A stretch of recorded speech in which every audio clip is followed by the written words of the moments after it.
Il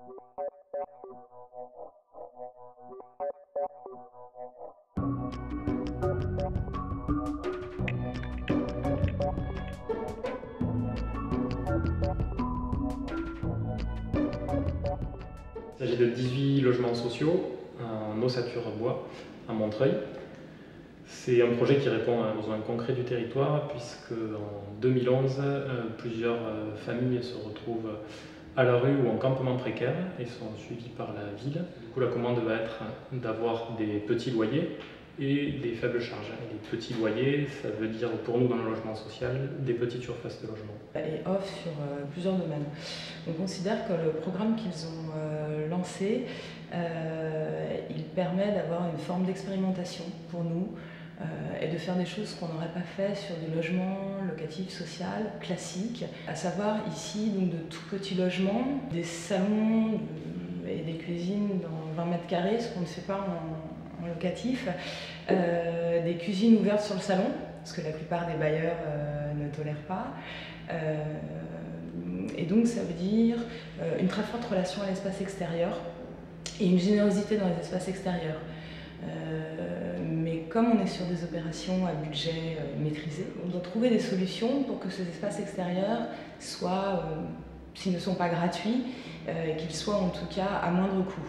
Notre idée a été, dans ce contexte de programme, de faire en sorte que les circulations pour accéder au logement deviennent ces espaces extérieurs privatisables, privatisés pour certains, communs mais avec la possibilité de les partager et de les utiliser à titre gratuit. On a une opération où on a quand même beaucoup de logements traversants et c'était aussi l'idée sous-jacente de ce projet.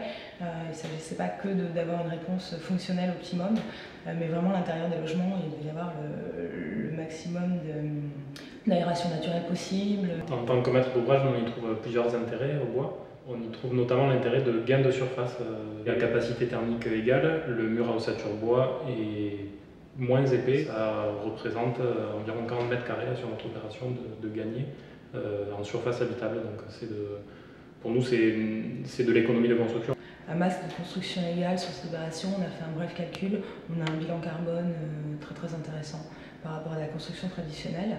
Et c'est peut-être aussi deux sujets qui méritent qu'on se pose des questions sur l'acoustique, sur le feu et qu'on travaille dur pour construire en bois, en milieu urbain et dans des conditions pas faciles. Le hameau vertical, le nom qu'on lui a donné nous est venu après la livraison du bâtiment quand on a rencontré un locataire qui venait d'emménager, qui avait quelques a priori sur ses voisins. Et en 15 jours, donc la jeune femme m'a dit qu'elle s'était rendue compte que elle pouvait lâcher son gamin dans la cour, discuter avec ses voisins sans problème, prendre un café. Et elle m'a dit mais c'est comme il y a 30 ans chez moi au bled. Moi je me suis dit mais finalement c'est aussi comme il y a 30 ans chez moi à la ferme. Les portes sont ouvertes. C'est une provocation collective, quoi, vraiment. Et c'est ce qu'on constate aujourd'hui. Il y a beaucoup d'échanges, il y a du soin donné aux espaces, il y a une appropriation de ces espaces communs qui pour moi est exemplaire. Cette opération qui était destinée à des familles, qui étaient identifiées, elle peut, à titre expérimental, montrer qu'il y a d'autres formes d'organisation du logement social collectif qui est possible en ville.